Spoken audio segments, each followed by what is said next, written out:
നമസ്കാരം, ഞാൻ doctor Alakananda, Ayurveda doctor and yoga instructor.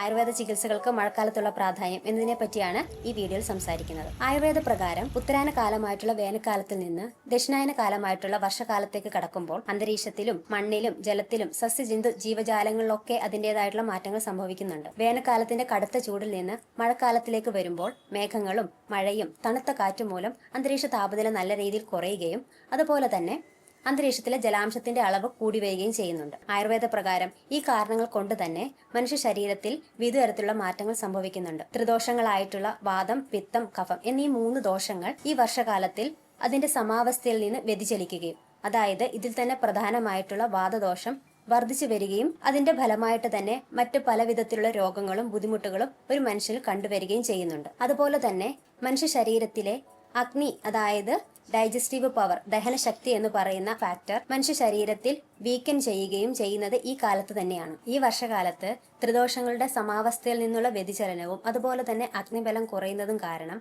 മനുഷ്യ ശരീരത്തിന്റെ ആരോഗ്യവും ബലവും ഊർജവും നന്നായി കുറയുകയും അതിന്റെ ഫലമായിട്ട് വിവിധ തരത്തിലുള്ള രോഗങ്ങളും ബുദ്ധിമുട്ടുകളും ഉണ്ടാകാനുള്ള സാധ്യതയുമുണ്ട്.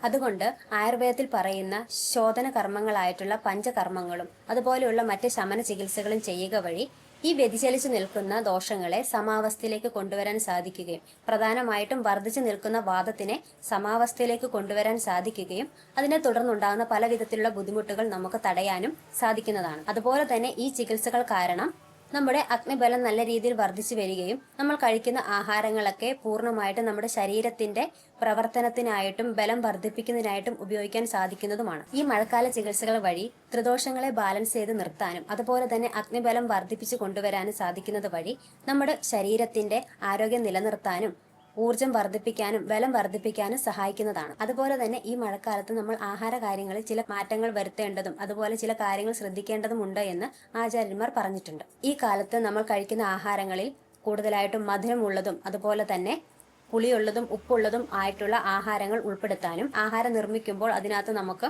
കുറച്ച് ഓയിലോ അല്ലെങ്കിൽ നെയ്യോ പോലെയുള്ള ഫാറ്റ് കണ്ടന്റ് കൂടുതലായിട്ടുള്ള ഉൽപ്പന്നങ്ങളും ചേർത്ത് നമുക്ക് ആഹാരം നിർമ്മിച്ച് ഉപയോഗിക്കാവുന്നതാണ്. ആഹാരങ്ങൾ വൃത്തിയായി നിർമ്മിക്കുകയും ചൂടായി കഴിക്കുകയും അതുപോലെ തന്നെ ലൈറ്റ് ആയിട്ടുള്ള ആഹാരങ്ങൾ കഴിക്കാനും ശ്രദ്ധിക്കേണ്ടതാണ്. ശുദ്ധജലം ഉപയോഗിക്കുക. അതുപോലെ തന്നെ മാംസരസം, അതായത് മീറ്റ് സൂപ്പുകൾ, ആട്ടിൻ സൂപ്പ്, വെജിറ്റബിൾ സൂപ്പുകളായിട്ടുള്ള പയറിൽ നിന്നുണ്ടാക്കുന്ന സൂപ്പ് നമുക്ക് ഉപയോഗിക്കാവുന്നതാണ്. മറ്റൊരു ആഹാരത്തിനെ പറ്റി പറയുന്നത് തൈരിന്റെ തെളി, വേ എന്ന് പറയുന്ന ആ ഒരു സാധനത്തിലേക്ക് നമുക്ക് ഇന്ദുപ്പും അതുപോലെ തന്നെ പഞ്ചകോലം എന്ന് പറയുന്ന ആയുർവേദ മരുന്നിന്റെ ഒരു 5 മരുന്നുകളുടെ ഒരു കൂട്ടാണ്. ആ പഞ്ചകോലത്തിന്റെ പൊടിയും ചേർത്ത് ഉപയോഗിക്കുന്നത് അഗ്നിബലം ഒന്നുകൂടി മെച്ചപ്പെടാൻ സഹായിക്കുന്നതാണ്. അതുപോലെ നമ്മൾ പരിസരം ശുചിയായി വെക്കുകയും നമ്മുടെ വീടും പരിസരത്തും നമുക്ക് ധൂപനം എന്ന് പറയുന്ന ഫ്യൂമിഗേഷൻ എന്ന് പറയുന്ന ഒരു കാര്യം ചെയ്യാനും നിർദ്ദേശിച്ചിട്ടുണ്ട്. അതിനായിട്ട് നമുക്ക് അപരാജിത ചൂർണമോ അല്ലെങ്കിൽ കുന്തിരിക്കമോ ഉപയോഗിക്കാവുന്നതാണ്. ഈ മഴക്കാലത്ത് ചെയ്യാൻ പാടില്ലാത്തതായിട്ട് പറയുന്നത് പകല് കിടന്ന് ഉറങ്ങുക, അധികമായിട്ട് അധ്വാനിക്കുക, അതുപോലെ തന്നെ സൺബാത്ത്. അതുകൊണ്ട് ഈ മഴക്കാലത്ത് ചെയ്യുന്ന ശരിയായ രീതിയിലുള്ള ആയുർവേദ ചികിത്സകൾ കൊണ്ട് നമുക്ക് പല വിധത്തിലുള്ള രോഗങ്ങളിൽ നിന്ന് നമ്മുടെ ശരീരത്തിനെ രക്ഷിക്കാവുന്നതാണ്. അതുപോലെ തന്നെ ഉള്ള രോഗങ്ങൾക്ക് ശമനം ലഭിക്കുന്നതുമാണ്.